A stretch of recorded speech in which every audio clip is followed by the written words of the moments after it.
इस समय बच्चों पर भी कोरोना का बड़ा खतरा है। वायरस पिछले 1 साल में स्मार्ट हो गया है, बच्चों पर हमला कर रहा है। 16 साल से कम उम्र के केस पहले से ज्यादा सामने आ रहे हैं।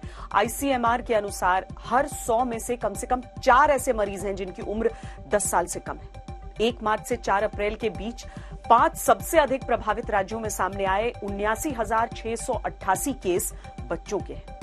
इनमें से महाराष्ट्र में 60,000 से ज्यादा, छत्तीसगढ़ में 5,940, कर्नाटक में 7,327, उत्तर प्रदेश में 3,004 और दिल्ली में बच्चों के 2,733 केस आए।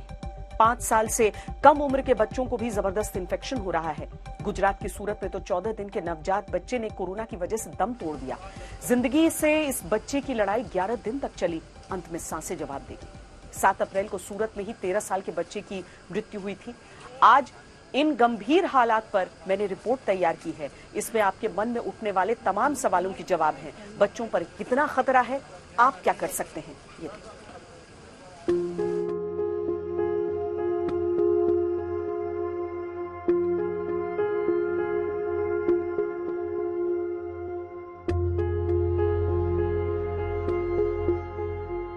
कोरोना के दूसरे दौर में कहर का सबसे बड़ा पहलू यह है कि इसने बच्चों को भी अपनी चपेट में लेना शुरू कर दिया है। हालांकि पहले वेव में भी बच्चों के मामले सामने आ रहे थे, लेकिन दूसरे वेव में यह बहुत ज्यादा गंभीर हो चुका है। हम एक बच्चों के अस्पताल में हैं, चाचा नेहरू हॉस्पिटल, जो कि दिल्ली में स्थित है, और यहाँ पर बच्चों को आम एडमिशन के लिए यानी कि दूसरी बीमारियों के लिए भी जाने से पहले यहाँ कोविड टेस्ट के जरिए गुजरना पड़ता है। भीड़ की संख्या देखकर इस हिसाब से अंदाजा लगाइए कि यहाँ पर भी एक नॉन कोविड फैसिलिटी होने के बावजूद यहाँ बहुत ज्यादा प्रेशर है। अगर कोई कोविड भी आता है पॉजिटिव, तो उन बच्चों को भी बड़ों के अस्पताल में ही, जो कि कोविड डेजिग्नेटेड है, वहां पहुंचाना पड़ता है। एक बहुत बड़ी चुनौती इस समय जो मेडिकल जगत है उसके लिए भी है, क्योंकि न तो वैक्सीन के ट्रायल्स बच्चों पर हो पाए, क्योंकि पहले वेव में बच्चों पर प्रभाव ही नहीं पड़ता था इस वायरस का, और अब दूसरे वेव में प्रभाव ऐसा पड़ा है कि वैक्सीन के ट्रायल्स इन पर हुए नहीं है और रेमडेसिविर जैसी दवाएं जो हैं वो बच्चों पर इस्तेमाल नहीं की जा सकती हैं। लेकिन समझना होगा कि आने वाले दिनों में किस तरीके से आप ख्याल रख सकते हैं।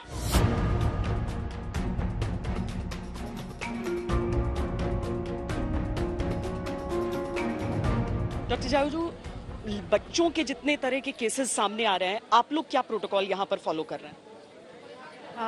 देखिए, ऐसा है कि बच्चों में भी वही सिम्टम्स हैं जो नॉर्मली एक अडल्ट में भी प्रेजेंट कर रहे हैं।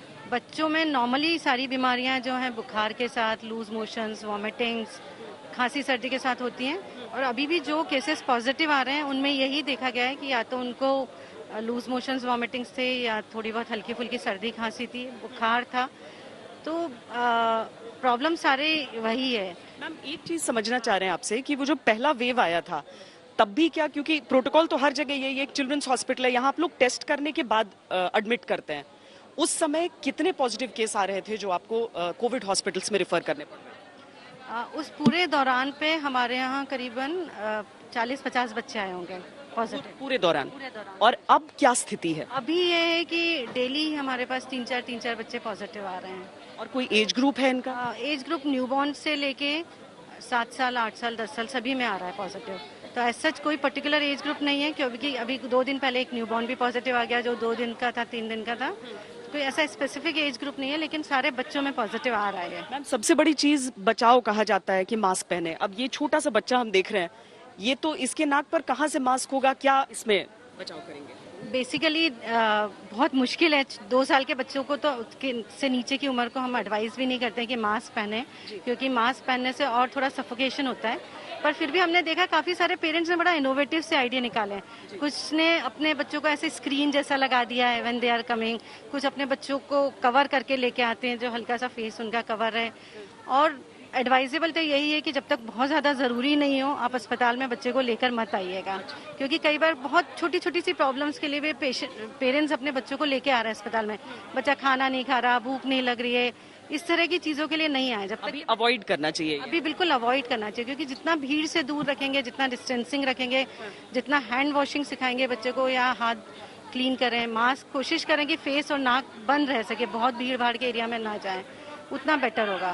मैम, ये चीज समझाइए कि चूंकि अभी तो 8 महीने से कम बच्चों को भी ये लक्षण अब दिख रहे हैं, अगर कोई घर में ही हो, बाकी कोई चीज नहीं, लेकिन अगर एक पेरेंट को ऐसा लगे कि कहीं मुझे अपने बच्चे को कोविड टेस्ट तो नहीं कराना चाहिए, कौन से वो लक्षण है, कौन सी वो परिस्थितियां हैं जिसमें माँ बाप को जाके टेस्ट करा लेना चाहिए?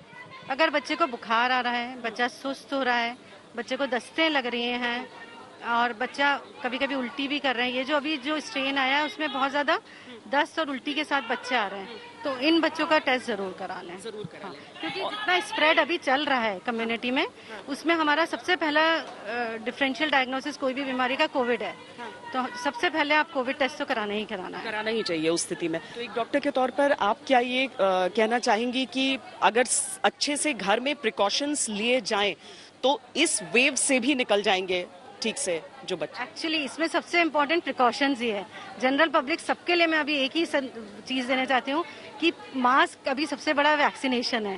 कोई भी चीज किसी भी इंसान को नहीं बचा रहा सिवाय मास्क के। अगर आप मास्क अच्छे से पहने हुए हैं, मास्क पे बार बार हाथ नहीं लगा रहे हैं, मास्क से नाक बंद है और घर से जब बाहर निकलने के बाद घर जा रहे हैं अच्छे से हाथ धोइए, कपड़े चेंज करिए, मास्क बदलिए, वो सबसे इम्पोर्टेंट है। मतलब क्योंकि अडल्ट्स हमारी जो सावधानी है वो घर के बच्चों को बचाएगी। बिल्कुल बिल्कुल। किस एज ग्रुप के बच्चों को क्या कुछ एक्स्ट्रा सप्लीमेंट्स दिए जा सकते हैं अभी बचाव के लिए, अपनी इम्यूनिटी को बूस्ट करने के लिए?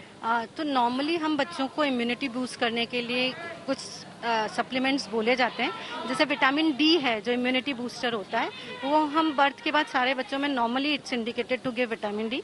सो विटामिन डी एक रूटीन डोज जो है वो हमारी उसमें हम दे सकते हैं। विटामिन सी जो है वो एक नॉर्मल जो मात्रा में हमें चाहिए होता है बच्चों को देने के लिए, वो तो उन्हें देना ही है, जिसमें फलों में सब्जियों में उसमें मिलता है विटामिन सी। फिर भी विटामिन सी देने में कोई हर्ज नहीं है। अगर विटामिन सी की टैबलेट्स बच्चे च्यू कर लें, चूसने वाली गोलियां होती हैं, तो it's very good, because vitamin C सबसे इंपॉर्टेंट है इम्यूनिटी बूस्टर के लिए। तो विटामिन सी विटामिन डी दोनों ही बहुत इफेक्टिव है इम्यूनिटी के लिए। और बच्चों को लगभग कितना mg प्रिस्क्राइब होता है? ये एज के हिसाब से होता है, पर जो न्यूबॉर्न बेबीज हैं उनमें हम विटामिन डी जो होता है वो 400 से 800 इंटरनेशनल यूनिट देते हैं, तो उतना आप दे सकते हैं। पहले दौर में बच्चों को अधिकतर ये समझा गया कि वो कोरोना जो वायरस है उसको सुपर स्प्रेडर के तौर पर दूसरे अडल्ट्स तक ले जा रहे हैं उस संक्रमण को, लेकिन इस बार बच्चे खुद संक्रमित हो रहे हैं, इसीलिए एहतियात बहुत ज्यादा जरूरी हो चुका है। जिनको संक्रमण है उन्हें किस स्थिति में आपको अस्पतालों तक ले जाना चाहिए और जिनको संक्रमण नहीं है उन्हें किस तरीके से बचाना चाहिए। कैमरा पर्सन सैयद मोहसिन के साथ श्वेता सिंह, दिल्ली आज तक।